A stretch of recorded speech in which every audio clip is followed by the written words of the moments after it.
Sound वगैरे clear दिसतोय, येतोय तुम्हाला?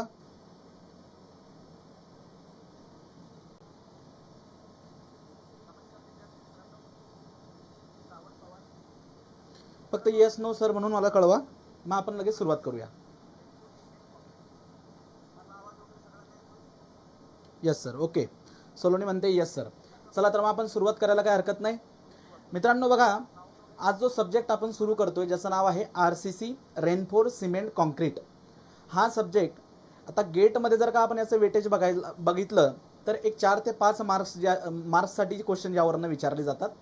मग तुम्हाला पॅटर्न माहिती आहे, काही क्वेश्चन 1 मार्क्स असतील, काही क्वेश्चन 2 मार्क्सचे असतात आणि नॅट टाईपचे काही क्वेश्चन्स पण असतात. बट गेट सोबतच जर का तुम्ही वेगळ्या एक्झामचा विचार केला, जसं काही विद्यार्थी MPSC वगैरे प्रिपेअर करत असतात, तर त्यामध्ये सुद्धा RCCला खूप चांगल्या पद्धतीचं वेटेज जे आहे ते असतं. आणि हा जो सब्जेक्ट आहे RCC, याला मिनिमम एक 50 ते 60 मार्क्स 60 हवर्स जे असतात ते जनरली लागत असतात. बट आपल्याकडे वेळेची खूप कमतरता आहे, त्यामुळे आपण तर एक 8 ते 10 तासामध्ये आपण बऱ्याचशा बेसिक गोष्टी ज्या आहेत त्या डिस्कस करण्याचा आपण इथं प्रयत्न करणार आहोत. ओके. त्यामुळे मध्ये कुठे जर फास्ट होईल तर त्यावेळेस तुम्ही समजून घ्या. जो काही बेसिक पार्ट असेल, सब्जेक्टसाठी लागणारा जो काही बेसिक पार्ट असेल, तो पार्ट मी स्लोली आणि खूप डिटेलमध्ये घेईल, जेणेकरून तुमच्या कन्सेप्ट ज्या आहेत त्या चांगल्या क्लिअर होऊन जातील. मग एकदा कन्सेप्ट आपल्या क्लिअर झाल्यात का त्यानंतर मग जे काही MCQ सॉल्व्ह करायचे असतील किंवा न्यूमेरिकल सॉल्व्ह करायचे असतील तर त्यावेळेस मात्र मला तुमची मदत लागेल. ठीक आहे. म्हणजे तुमच्या बाजूने जर का स्पीड वाढला तर मग आपला सुद्धा स्पीड वाढेल. मग आता बघा, मी तुम्हाला सब्जेक्ट सुरू होण्याच्या अगोदर एकदा त्याची रूपरेषा सांगून देतो की कशा पद्धतीने आपण हे 4-5 दिवसामध्ये हा सब्जेक्ट कंप्लीट करणार आहोत. ठीक आहे. तर लक्ष द्या व्यवस्थितपणे. मग आता हा जो सब्जेक्ट आहे मित्रांनो बघा, RCC, आपण पेन चेंज करून घेऊया, लक्ष द्या. हा जो सब्जेक्ट आहे RCC, आता याला जनरली बघा, याच्यामध्ये मी 4 पार्ट केलेत जे की खूप महत्त्वाचे पार्ट आहेत आपल्या एक्झामसाठी. ठीक आहे. 4 पार्ट.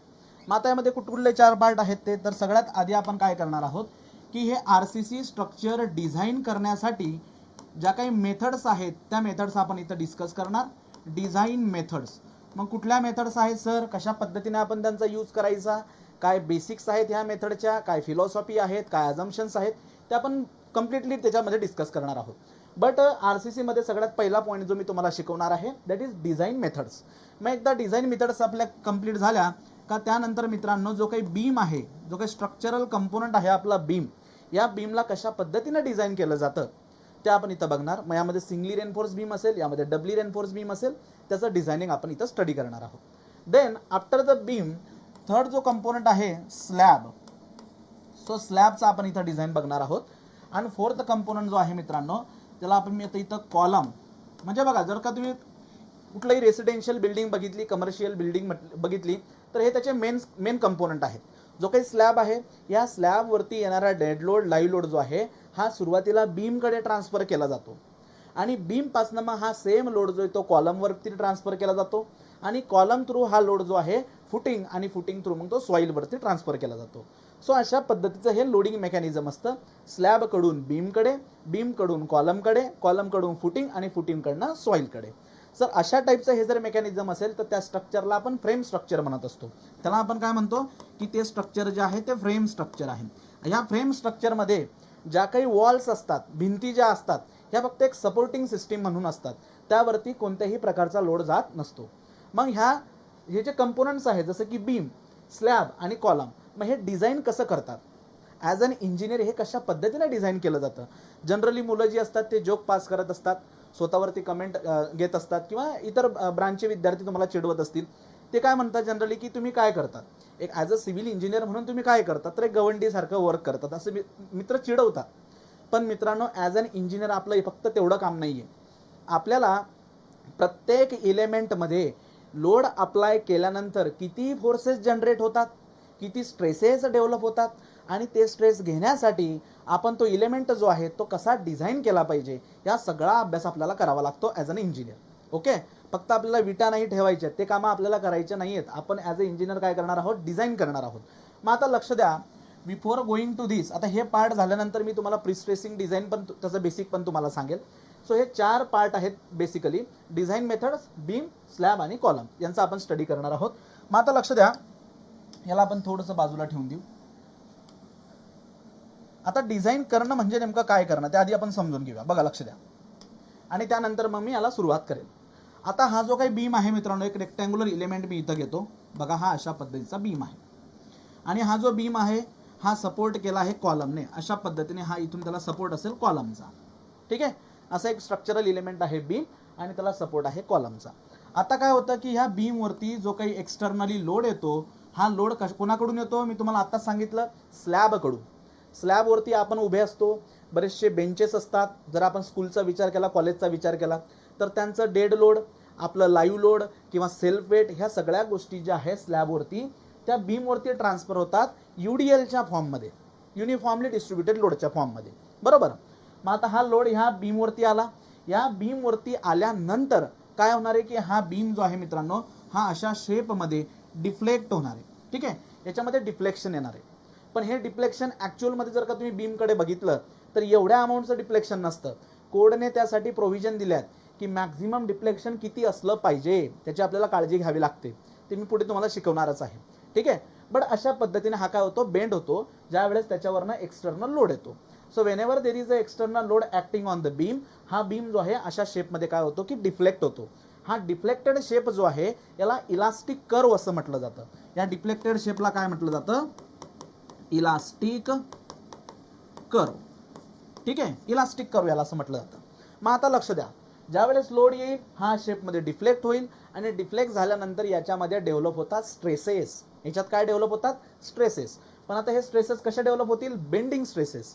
कारण हा जो काही इलेमेंट आहे मित्रांनो, हा इथं बेंड झालाय. ज्यावेळेस तो बेंड होतो तर त्यावेळेस त्याच्यामध्ये जे काही स्ट्रेसेस डेव्हलप होतात त्याला म्हटलं जातं बेंडिंग स्ट्रेसेस. क्लिअर होतंय. मग हे जे बेंडिंग स्ट्रेसेस आहेत ह्या मटेरियलला घ्यायचे. हा जो काही मटेरियल आहे बीम ज्याच्यापासून बनलेला असेल त्याला बिअर करायचे, ते स्ट्रेसेस त्याला घ्यायचे. मग त्यासाठी या इलेमेंटचे क्रॉस सेक्शन काय असले पाहिजे. ज्यावेळेस बीम आपण देतो, बीम जो आपण स्ट्रक्चरली प्रोव्हाइड करतो, तर त्या बीमला एक विड्थ असते, त्या बीमला एक डेप्थ असते आणि त्या बीमला एक लेंथ असते. मग त्याची विड्थ किती ठेवायची, त्याची डेप्थ किती ठेवायची आणि त्याची लेंथ किती द्यायची. काय म्हणतोय मी, लक्ष द्या व्यवस्थित. डिझायनिंग करणं म्हणजे काय की एखादा स्ट्रक्चरल कंपोनंट आहे, आता इथं मी बीम बद्दल बोलतोय, तर त्या बीमची विड्थ किती असणार, त्याची डेप्थ किती असणार, त्यानंतर त्याची लेंथ किती असणार, म्हणजे क्रॉस सेक्शनल डायमेन्शन डिफाईन करणं, हा झाला एक. त्यानंतर याच्यामध्ये जे काही आपण मटेरियल यूज करणार आहोत, जसं की कॉन्क्रीट यूज करणार आहोत, नंतर स्टील आपण यूज करणार आहोत, तर कोणत्या ग्रेडचं कॉन्क्रीट वापरलं पाहिजे, कोणत्या ग्रेडचं आपण स्टील वापरलं पाहिजे, किती बार वापरले पाहिजे स्टीलचे, ते कुठे ठेवले पाहिजेत, या सगळ्या गोष्टी ज्या आहेत ह्या डिझाईनमध्ये येत असतात. सो क्रॉस सेक्शन काय असला पाहिजे, त्यानंतर क्रॉस सेक्शनल डायमेन्शन काय असले पाहिजेत आणि जे काही मटेरियल आपण इथे यूज करणार आहोत त्या मटेरियलच्या प्रॉपर्टी कशा असल्या पाहिजेत, या सगळ्या गोष्टी मित्रांनो डिझाईनमध्ये येत असतात. ठीक आहे. सो क्रॉस सेक्शन काय, क्रॉस सेक्शनचे डायमेन्शन फाइंड आउट करणं आणि त्यामध्ये यूज होणारे मटेरियल त्यांच्या प्रॉपर्टीचा स्टडी करणं, हा पार्ट असतो डिझाईन. मग आता आपण इथं स्टडी करतोय RCC. आता याच्याबद्दल आपण बोलूया. क्लिअर होत आहे. डिझाईनमध्ये काय असतं, डिझाईन जेव्हा आपण बोलतो त्यावेळेस आपण जनरली काय करत असतो, तर क्रॉस सेक्शनचे डायमेन्शन्स फाइंड आउट करत असतो आणि त्याच्यामध्ये यूज होणारे जे मटेरियल्स आहेत त्यांच्या प्रॉपर्टीचा स्टडी करत असतो. याला आपण डिझाईन म्हणत असतो. क्लिअर. मग आता बघा, इथं जो स्टडी करणार आहे, जे कंपोनंट ज्या मटेरियलपासून बनवणार आहे मी, त्या मटेरियलला इथं आपण म्हटलंय RCC. बघा लक्ष द्या, आता आपण हळूहळू पुढे जाऊया. RCC. ठीक आहे, RCC याला बघा मित्रांनो, याला म्हटलं तर reinforced cement concrete. Reinforced cement concrete, RCCचा हा फुल फॉर्म आहे. आता आपण याला थोडं ब्रेक करूया. आता लक्ष द्या, सुरुवातीला सिमेंट जो वर्ड आहे, बेसिकली सगळ्यांना माहिती आहे, सिमेंटच्या बॅग्स आपण बघितलेल्या असतात, 50 kgच्या बॅग असतात, सिमेंट सगळ्यांना पाहिलेलं असतं. त्यानंतर महत्त्वाचा जो की वर्ड आहे इथं जो आहे कॉन्क्रीट, हा काय आहे, कॉन्क्रीट. ओके. आता कॉन्क्रीट असतं काय, लक्ष द्या, ज्या वेळेस तुम्ही सिमेंटमध्ये, सिमेंट आहे, या सिमेंटमध्ये आपण सँड ॲड करणार, सँड आपण याच्यामध्ये ॲड करतोय, याला म्हटलं जातं फाईन ॲग्रिगेट. सँडला काय म्हणतात, फाईन ॲग्रिगेट. ठीक आहे, सिमेंट प्लस सँड. आणि याच्यामध्ये जर का आपण वॉटर ॲड केलं तर हे जे मिक्सचर बनतं मित्रांनो, सो या मिक्सचरला म्हटलं जातं मोर्टार. याला काय म्हणतात, मोर्टार. हे झालं mortar. So mortar it is the combination of cement, sand आणि वॉटर, ह्या तिघांचं कॉम्बिनेशन असतं. आणि या मोटारचा वापर करतो बघा आपण ब्रिक वर्क करण्यासाठी. ज्यावेळेस आपल्याला भिंती बांधायच्या असतात, ज्यावेळेस आपण वॉल बनवत असतो, 2 ब्रिकमध्ये बघा आपण मोर्टार फिल करत असतो. ठीक आहे, 1:3 प्रपोर्शनमध्ये मोर्टार आपण फिल करत असतो. आणि ते मोर्टार काय असतं, सिमेंट प्लस सँड, सँड म्हणजे फाईन ॲग्रिगेट आणि वॉटर यांचं कॉम्बिनेशन. आता जर का आपण या कॉम्बिनेशनमध्ये म्हणजे सिमेंट त्याच्यासोबत आहे सँड, आणि सँडला काय म्हटलं जातं, फाईन ॲग्रिगेट. फाईन ॲग्रिगेट याच्यासोबतच coarse aggregate. Coarse aggregate. Aggregate. आता कोर्स ॲग्रिगेट म्हणजे काय, आपण त्याला सामान्यपणे बघा काय म्हणतो, लोकल लँग्वेजमध्ये आपण त्याला खडी म्हणतो, खडी. Course aggregate. सँडपेक्षा त्या जनरली ह्या काय असतात की चिप्स असतात, कशाच्या, स्टोनच्या. ओके, ग्रॅनाइट वगैरे असे जे स्टोन आहेत, बेसाल्ट स्टोन आहेत, त्यांच्या चिप्स असतात, त्याला आपण कोर्स ॲग्रिगेट म्हणतो. आपण त्याला लोकल लँग्वेजमध्ये खडी म्हणतो. ठीक आहे, आणि याच्यामध्ये आपल्याला ॲड करायचं आहे वॉटर. याच्यामध्ये आपल्याला ॲड करायचं आहे वॉटर. आता हे जे कॉम्बिनेशन्स बनलेलं आहे, सिमेंट प्लस सँड म्हणजे fine aggregate plus coarse aggregate आणि वॉटर, हे जे कॉम्बिनेशन बनलं मित्रांनो, या कॉम्बिनेशनला म्हटलं जातं कॉन्क्रीट. याला काय म्हणतात, कॉन्क्रीट. ठीक आहे, किंवा यालाच म्हटलं जातं plain cement concrete. Plain cement concrete. शॉर्टमध्ये आपण याला असं म्हणतो PCC, plain cement concrete. Clear होत आहे? सो इथपर्यंतचा पार्ट तुम्हाला समजला. आपण कॉन्क्रीटवरती लक्ष देतोय. बघा, RCC याच्यामध्ये मी ह्या 4 गोष्टी तुम्हाला सांगणार आहे, डिझाईन मेथड्स, बीम, स्लॅब आणि कॉलम. यांच्याकडे जाण्याच्या अगोदर एक बेसिक तुम्हाला माहिती असावं ते आपण डिस्कस करतोय की RCCचा फुल फॉर्म आहे रेनफोर्स सिमेंट कॉन्क्रीट. मग याच्यातला आपण फक्त पहिला कंपोनंट उचलला आहे कॉन्क्रीट. आता कॉन्क्रीट कसा बनतो, तर आधी सिमेंटमध्ये जर का आपण सँड ॲड केलं आणि त्याच्यात वॉटर आपण ॲड केलं, तर हे जे कॉम्बिनेशन बनणार आहे याला म्हटलं जातं मोर्टार. आणि मित्रांनो, ह्या मोर्टारमध्ये जर का आणखी आपण एक कंपोनंट ॲड केला ज्याला कोर्स ॲग्रिगेट म्हटलं जातं, त्यावेळेस हे जे कॉम्बिनेशन बनतंय त्या कॉम्बिनेशनला म्हणतात concrete. Plain cement concrete, PCC. Clear? आता सगळा खेळ जो आहे मित्रांनो ह्या कॉन्क्रीटचा आहे, यावरती आपल्याला आता लक्ष द्यायचं. हा जो कॉन्क्रीट आहे, हा कॉन्क्रीट महत्त्वाचा आहे. आता हा जो कॉन्क्रीट असतो, कॉन्क्रीटचे ब्लॉक्स तुम्ही कॉलेजमध्ये प्रिपेअर केले असणार. वेगवेगळे इव्हेंट जे होतात त्यामध्ये आपण कॉन्क्रीट ब्लॉक्स जे आहेत ते प्रिपेअर करत असतो आणि त्यांच्या टेस्टिंग करत असतो. ठीक आहे, आता कॉन्क्रीट जो आहे, हा कॉन्क्रीट कंप्रेसिव्ह लोड घेण्यासाठी कसा आहे की सक्षम आहे. जास्तीत जास्त मॅक्झिमम कंप्रेसिव्ह लोड जो आहे तो घेऊ शकतो. शियर फोर्स पण तो घेऊ शकतो. But concrete is weak in tension. हा काय असतो की कशामध्ये वीक असतो, टेन्शनमध्ये. आता लक्ष द्या, बघा पुढच्या स्लाइडवरती या. बघा, हा बीम आपण प्रिपेअर केला. हा जो बीम आहे rectangular beam, generally rectangular cross section असतो बीमचा. ठीक आहे, हा असा बीम आहे ज्याचा आपण लेंथ वाईज व्ह्यू बघतोय, लॉंगिट्युडिनल व्ह्यू आपण त्याचा बघतोय. आणि हा बीम जो आहे हा असा रेस्ट केलाय.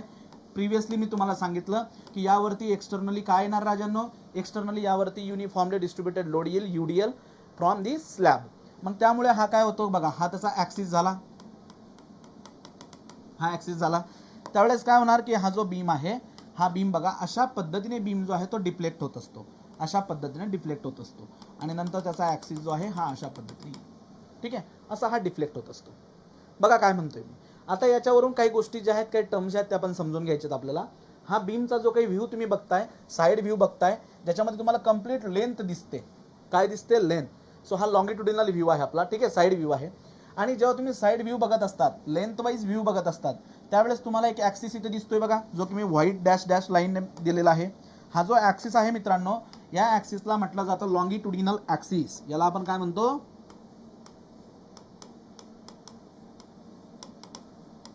लॉंगिट्युडिनल ॲक्सिस. बरेचसे विद्यार्थी याला न्यूट्रल ॲक्सिस असं म्हणतात.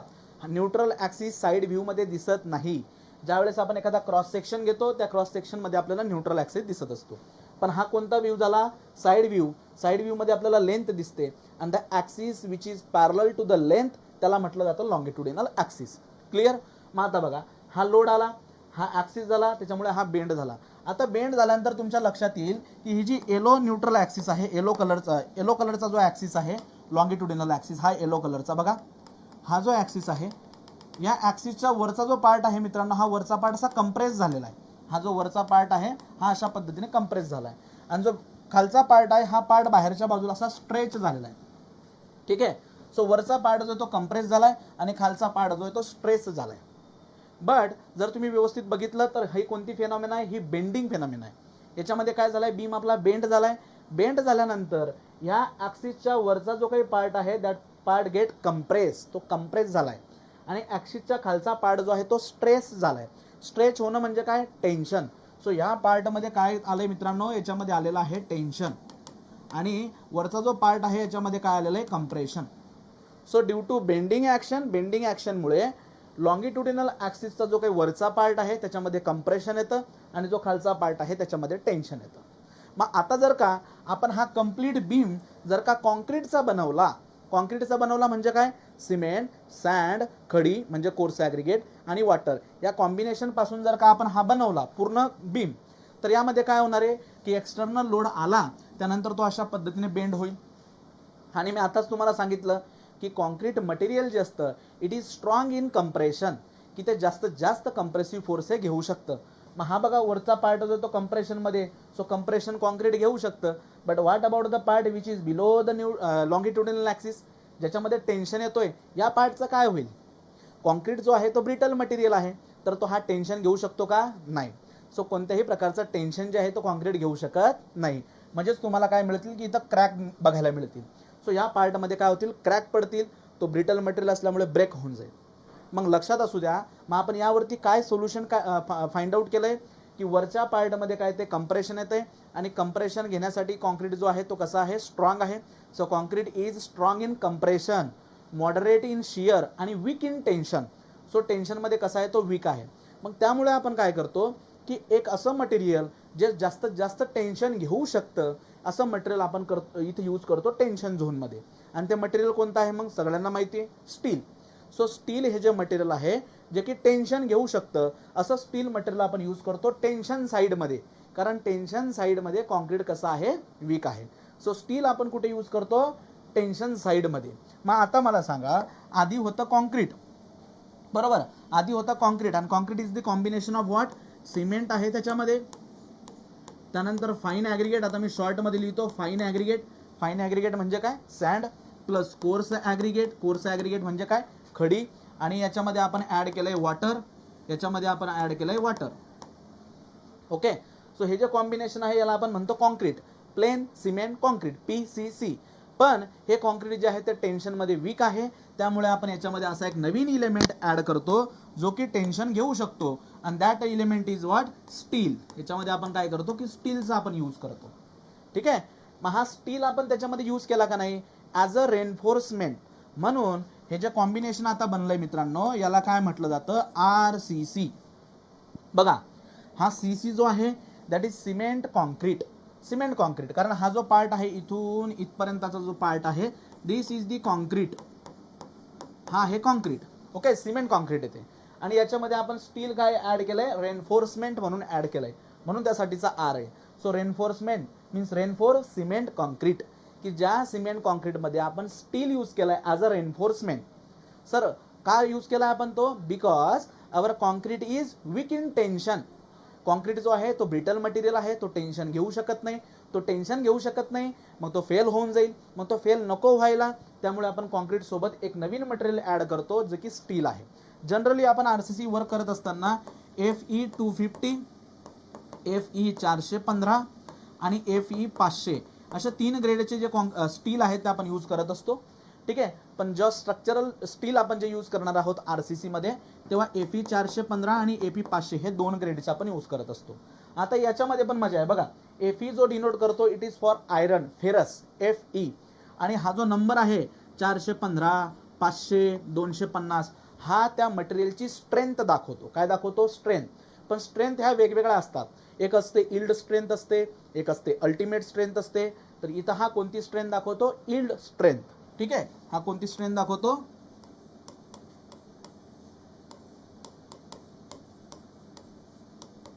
इल्ड स्ट्रेंथ, जी की FY ने डिनोट केली जाते, F सफिक्स Y. सो आता जर का 415चा विचार केला तर त्याची स्ट्रेंथ किती असेल, 415 न्यूटन पर mm स्क्वेअर. न्यूटन पर mm स्क्वेअर म्हणजेच काय, mega pascal, MPa. Okay. So अशा पद्धतीने हे RCCचा प्रकार आहे. लक्ष द्या, परत एकदा आपण त्याला शॉर्टमध्ये रिवाइज करूया. मोर्टार म्हणजे काय, मोर्टार जो आहे सिमेंट, सँड आणि वॉटरचं कॉम्बिनेशन. त्याच्यामध्ये जर का आपण खडी ऍड केली, कोर्स ॲग्रिगेट ऍड केलं तर त्यावेळेस ते बनतं कॉन्क्रीट, सिमेंट कॉन्क्रीट. किंवा प्लेन सिमेंट कॉन्क्रीट पीसीसी असंही त्याला आपण म्हणू शकतो. बट हा पीसीसी जो आहे it is strong in compression, moderate in shear आणि वीक इन टेन्शन. मग टेन्शनमध्ये तो वीक आहे, जेव्हा टेन्शन येईल तो ब्रेक होऊन जाईल. मग आपण टेन्साईल कपॅसिटी वाढवण्यासाठी आपण त्याच्यामध्ये स्टील ॲड करत असतो, रेनफोर्स करत असतो त्याच्यामध्ये, म्हणून त्याला म्हणतात RCC. ठीक आहे, म्हणून त्याला काय म्हणतात RCC. आणि हा जो स्टील आहे जनरली हा 3 ग्रेडमध्ये अवेलेबल आहे. सो 415 आणि 500 करोगेटेड फॉर्ममध्ये, त्याच्यावरती असे स्पायरल बघितले असणार तुम्ही स्ट्रक्चरल स्टीलवर, त्याला करोगेशन्स म्हणतात. त्या करोगेशन्स फॉर्ममधले स्टील आपण काय करत असतो, यूज करत असतो. आता इथं एक महत्त्वाचा प्रश्न आहे की सर या कॉन्क्रीट सोबत स्टीलच का आपण यूज केलं? ॲल्युमिनियम वापरलं असतं, ॲल्युमिनियम, किंवा गोल्ड वापरला असता, गोल्ड तर खूप महाग आहे, किंवा लाकूड वापरला असता, ठीक आहे, टिंबर आपण यूज केलं असतं. स्टीलच का? स्टीलच का? बऱ्याचदा जेव्हा तुम्ही जर आता प्लेसमेंट वगैरे असली आणि जेव्हा तुमचा इंटरव्ह्यू होतो ना, तर त्यामध्ये हा प्रश्न विचारला जात असतो की कॉन्क्रीट सोबत स्टीलच का वापरला जातं. तर त्याचं महत्त्वाचं कारण काय आहे मित्रांनो, लक्षात असू द्या. हा जो कॉन्क्रीट आहे, कॉन्क्रीट म्हणजे काय, cement, fine aggregate, coarse aggregate आणि वॉटर, या कॉन्क्रीटचा आणि ह्या स्टीलचा कोइफिशियंट ऑफ थर्मल एक्सपान्शन, ज्याला अल्फाने डिनोट केलं जातं, alpha, coefficient of thermal expansion alpha, याची व्हॅल्यू असते 12 × 10⁻⁻6 पर डिग्री सेल्सिअस. हा कोइफिशियंट ऑफ थर्मल एक्सपान्शन जो आहे कॉन्क्रीटचा आणि स्टीलचा जवळजवळ सेम आहे, आणि त्याच कारणाने कॉन्क्रीट सोबत काय यूज केलं जातं, स्टील. मग आता तुम्ही म्हणणार असं का, काय आहे हा कोइफिशियंट ऑफ थर्मल एक्सपान्शन? लक्षात असू द्या. आता सपोज हा एखादा रॉड आहे, हा छोटासा रॉड आहे, ठीक आहे, हा छोटासा रॉड आहे ज्याची लेंथ आहे, ही त्याची लेंथ मी डिनोट करतो L ने. एक छोटासा रॉड आहे ज्याची लेंथ आहे L. आता आपण याला काय करूया की with the help of burner आपण त्याला अशी हीट देऊया. तर ठीक आहे, आपण त्याला हीट देऊ, ओके, अशा आपण त्याला हीट प्रोव्हाइड करतो, हीट आपण त्याला देतोय. सो एक स्मॉल रॉड आहे ज्याची लेंथ आहे L, त्याला आपण देतोय हीट. आता हीट दिल्यामुळे काय होणार आहे, साहजिक आहे की तो एक्सपांड होईल, बरोबर, तो काय होणार की एक्सपांड होईल. आणि एक्सपांड झाल्यानंतर, सपोज एक्सपांड झाल्यानंतर हा एवढा मोठा झाला, हे बघा अशा पद्धतीने, हा अशा पद्धतीने. तर ही त्याची इनिशियल लेंथ होती, दिस इज द इनिशियल लेंथ, जी की L आहे. आणि त्याच्यामध्ये मित्रांनो आता हे काय आलं रे, याला म्हणतो मी डेल्टा L1 आणि हा काय झाला delta L2. So delta L1 plus delta L2, याला एक डेल्टाने L ने मी डिनोट करतो, ठीक आहे. सो हा ज्याच्यामध्ये डेव्हलप झाला फायनल इलॉंगेशन. सो ज्यावेळेस आपण टेम्परेचर प्रोव्हाइड केलं तर त्यामुळे डेल्टा L1 डेल्टा L2 हे फायनल इलॉंगेशन त्याच्यात डेव्हलप झालं, त्याला डिफॉर्मेशन पण म्हटलं जातं. आता हे डिफॉर्मेशन म्हणजे delta L per unit original length L, याला आपण म्हणतो स्ट्रेन, याला आपण काय म्हणतो, स्ट्रेन. चेंज इन लेंथ किंवा deformation divided by original length, त्याला आपण म्हणतो स्ट्रेन. आता लक्ष द्या, ही जी व्हॅल्यू इथं दिलेली आहे ही व्हॅल्यू आहे स्ट्रेनची. ज्या इलेमेंटला आपण 1 डिग्री सेल्सिअसने टेम्परेचर जर का वाढवलं, लक्ष द्या, पर डिग्री सेल्सिअस 1 डिग्री सेल्सिअसने तुम्ही टेम्परेचर वाढवा, त्याच्यामध्ये 12 × 10⁻⁶ एवढ्या अमाऊंटचा स्ट्रेन तुम्हाला बघायला मिळेल. स्ट्रेन बघायला मिळेल म्हणजे काय की change in length divided by original length. आता ओरिजिनल लेंथ तर काही बदलणार नाही, म्हणजे त्यामध्ये आपल्याला एवढ्या अमाऊंटची चेंज इन लेंथ बघायला मिळते. मग बघा, कॉन्क्रीट जो आहे, RCC जे आहेत, जेव्हा उन्हाळा येतो समर सीझनमध्ये हे एक्सपांड होत असतात, आणि कॉन्क्रीट जेव्हा एक्सपांड होतो ड्यू टू हीट, मग कॉन्क्रीट जेव्हा एक्सपांड होतो ना, त्याच्यासोबतच त्याच्यामध्ये असणारा जो रेनफोर्समेंट आहे तो सुद्धा एक्सपांड होत असतो. आणि जर का दोघांचा कोइफिशियंट ऑफ थर्मल एक्सपान्शन जर सेम असेल तर दोघंच्या दोघं, कॉन्क्रीट आणि स्टील दोघंच्या दोघं सेम अमाऊंटने एक्सपांड होतील, ज्यामुळे त्यांच्यातला जो काही बॉन्ड आहे तो बॉन्ड ब्रेक होणार नाही. पण जर का त्याच्याऐवजी कॉन्क्रीट आणि त्याच्यामध्ये मी जर वूड वापरलं, टिंबर वापरलं, तर दोघांचा कोइफिशियंट ऑफ थर्मल एक्सपान्शन वेगवेगळा आहे. तर कॉन्क्रीट जास्त अमाऊंटमध्ये एक्सपांड होईल आणि वूड जो आहे तो कमी अमाऊंटमध्ये एक्सपांड होईल, तर त्यांच्यातला जो बॉन्ड आहे तो बॉन्ड ब्रेक होऊन जाईल. आणि जर का बॉन्ड ब्रेक झाला तर कोणत्याही प्रकारची RCCची कन्सेप्ट इथं राहत नाही. बिकॉज RCC कन्सेप्ट जी आहे, रेनफोर्स सिमेंट कॉन्क्रीट, ही डिपेंड आहे बॉन्डवरती. कॉन्क्रीट आणि स्टीलमध्ये जो काही बॉन्ड डेव्हलप होतो त्यावरती ही डिपेंड करत असते. क्लिअर होत आहे? मग आतापर्यंत काही बेसिक गोष्टी आपण इथं डिस्कस केल्या. मोर्टार म्हणजे काय, कॉन्क्रीट म्हणजे काय, आणि या कॉन्क्रीटमध्ये जर का आपण स्टील यूज केलं ॲज अ रेनफोर्समेंट तर त्याला आपण RCC म्हणतो. आणि प्रश्न आहे की सर स्टीलच का यूज करायचा, because coefficient of thermal expansion of concrete आणि स्टील हा दोघांचा इक्वल असतो, त्यामुळे आपण ते यूज करत असतो. जर का तो टेम्परेचर वाढलं तर दोघांच्या दोघं सेम अमाऊंटने काय होतील, एक्सपांड होतील आणि ह्यांच्यातला बॉन्ड जो आहे तो बॉन्ड ब्रेक होणार नाही, तो ॲज इट इज राहील. या कारणामुळे आपण इथं स्टील यूज करत असतो. क्लिअर होतंय, समजतंय. आणि ज्यावेळेस लोड येतो, या लोडमुळे काय होणार आहे की लॉंगिट्युडिनल ॲक्सिसचा वरचा जो पार्ट आहे त्याच्यात कंप्रेशन येईल आणि खालच्या पार्टमध्ये टेन्शन येईल. सो टेन्शन येणाऱ्या झोनमध्ये आपण हे स्टील यूज करणार आहोत ॲज अ रेनफोर्समेंट. हे झालं RCC. क्लिअर. सो हे झालं मित्रांनो बेसिक की एक्झॅक्ट RCC आहे काय. सो रेनफोर्स सिमेंट कॉन्क्रीट जो आहे त्याच्याबद्दलचं आपण बेसिक डिस्कस केलं. आता हे जे काही 4 युनिट्स आहेत त्यामध्ये मी आता सुरुवात करणार आहे design methods. But before going to that एक लक्षात असू द्या की ह्या RCCचा जो पार्ट आहे जो तुम्हाला गेटमध्ये विचारला जाईल, एक 4 ते 5 मार्काचे क्वेश्चन जे आहेत यावरनं विचारले जात असतात. नंतर हे जे काही डिझाईन आपण करणार आहोत, ह्या डिझाईनसाठी आपण एक कोड यूज करणार आहोत, एक गाईडलाईन्स आपण यूज करणार आहोत. आणि तो कोड कोणता आहे तर तो कोड आहे आपला IS 456. ठीक आहे, हा लक्षात असू द्या, IS 456. सो IS 456 हा जो कोड आहे it is the detailing code for the RCC. So RCCचं जे काही कन्स्ट्रक्शन आपण करतो, रेनफोर्स सिमेंट कॉन्क्रीटचं जे काही कन्स्ट्रक्शन आपण करतो ते अकॉर्डिंग टू दिस कोड करतो. यामध्ये ज्या काही गाईडलाईन्स आपल्याला दिलेल्या आहेत, जे काही क्लॉज दिले, जे काही प्रोव्हिजन दिले, त्यांचा वापर करूनच आपण काय करत असतो, RCC स्ट्रक्चर बिल्ड करत असतो. तर हे लक्षात असू द्या. बरेचदा मॅच द फॉलोइंग टाईप क्वेश्चनमध्ये तुम्हाला विचारले जाऊ शकतात की सपोज स्टीलचा कोड वेगळा आहे, RCCचा कोड वेगळा आहे, प्रिस्ट्रेसिंगचा कोड आहे, त्यानंतर अर्थक्वेक स्ट्रक्चरचा कोड वेगळा आहे. तर असे match the following retaining wall आहे किंवा वॉटर टँक आहेत, तर त्यांचे कोड्स दिले जातील एका बाजूला स्ट्रक्चर दिले जातील आणि मॅच द फॉलोइंग टाईपचे क्वेश्चन विचारले जाऊ शकतात. सो 456 हा जो कोड आहे हा RCC साठीचा आहे. क्लिअर होते तुम्हाला.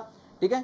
सो मी थोड्या कमेंटकडे लक्ष देतो. आता मला सांगा मित्रांनो, आतापर्यंतचा पार्ट जो आपण डिस्कस केला, जो काही बेसिक डिस्कस केला, हे तुमच्या लक्षात आलं का? मला फक्त येस ऑर नो असे कमेंटमध्ये दाखवा.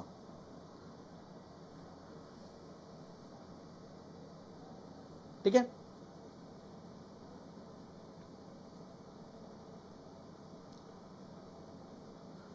लाईव्ह चॅटमध्ये मला 25 विद्यार्थी दिसत आहे.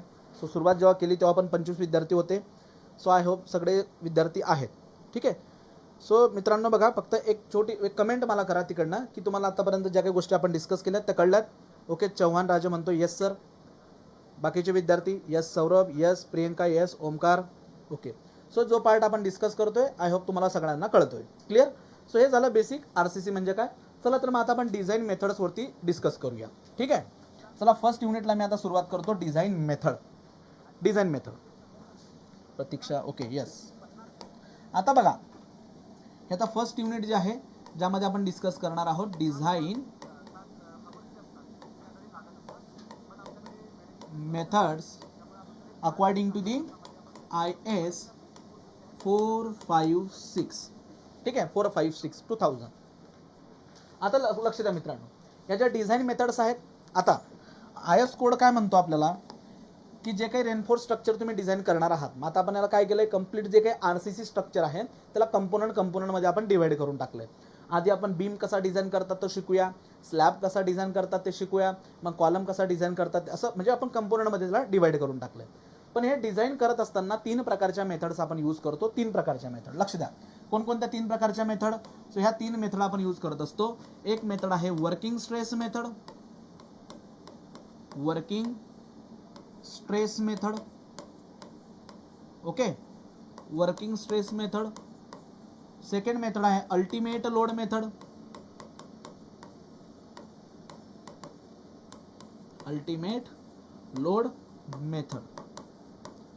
आणि तिसरी मेथड आहे जी की खूप महत्वाची मेथड आहे, लिमिट स्टेट मेथड.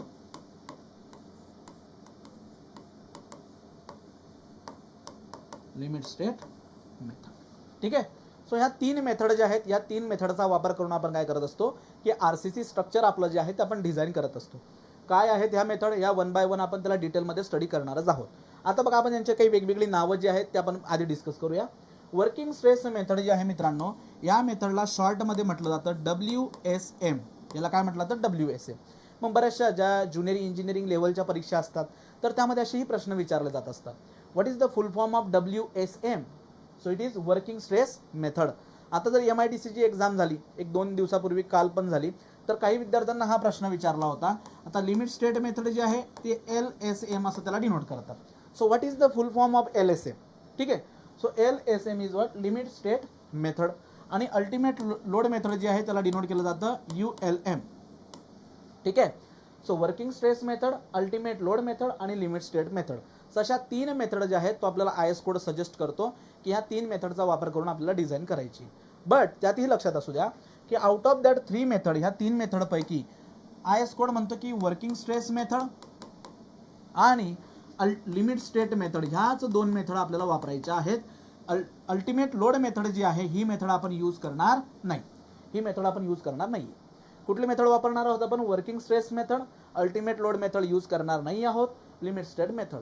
आता बऱ्याचशा विद्यार्थ्यांच्या मनात प्रश्न असेल की असं का? जर ही यूजच करायची नव्हती मग का दिली IS कोड मध्ये? बरोबर आहे तुमचा प्रश्न. आता थोड्या वेळात तुम्हाला त्याचंही उत्तर मिळून जाईल. ठीक आहे. सो या 3 मेथड आपल्याकडे अवेलेबल आहेत. आत्ताच्या करंट कंडिशनमध्ये जे काही डिझाईन वर्क आहेत, मॅक्झिमम डिझाईन वर्क जे आहेत मित्रांनो, लिमिट स्टेट मेथडचा वापर करून केले जातात. बट असे काही स्ट्रक्चर की ज्या स्ट्रक्चरमध्ये सेफ्टी खूप महत्त्वाची असते, जसं की ब्रिज डिझाईन करायचं आहे तुम्हाला, ब्रिज, किंवा तुम्हाला डॅम डिझाईन करायचं आहे, रेल्वे ब्रिज तुम्हाला डिझाईन करायचं आहे, वॉटर टँक आपल्याला डिझाईन करायची. हे जे स्ट्रक्चर मी आता बोललो ना, वॉटर टँक, डॅम आहे, ब्रिज आहे, ठीक आहे, ह्या स्ट्रक्चरला सेफ्टी खूप महत्त्वाची असते. मग ज्या स्ट्रक्चरला सेफ्टी महत्त्वाची असते ना, तिथं आपण वर्किंग स्ट्रेस मेथडचा यूज करत असतो. या मेथडमध्ये जे काही अजम्पशन्स दिलेले आहेत, ज्या काही फिलॉसॉफी दिले त्यांचा वापर करून आपण डिझाईन करत असतो. आणि बाकीचे जे आहेत, जसं की आपलं रेसिडेन्शियल बिल्डिंग आहे, ज्या बिल्डिंगमध्ये आपण राहतो, कमर्शियल अपार्टमेंट्स आहेत, आपलं कॉलेज आहे, स्कूल आहे, तर हे जे बिल्डिंग्स बनलेले आहेत बेसिकली ते लिमिट स्टेट मेथडचा वापर करून आपण काय करतो की RCC डिझाईन वर्क करत असतो. मग बघूया याला इन डिटेलमध्ये. आता ही वर्किंग स्ट्रेस मेथड जी आहे या मेथडला आणखी वेगळ्या नावाने ओळखण्यात येतं. यालाच elastic method,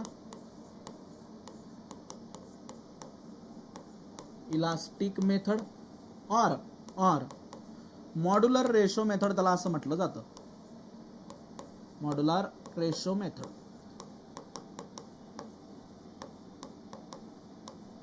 modular ratio method. लक्ष द्या काय म्हणतोय मी.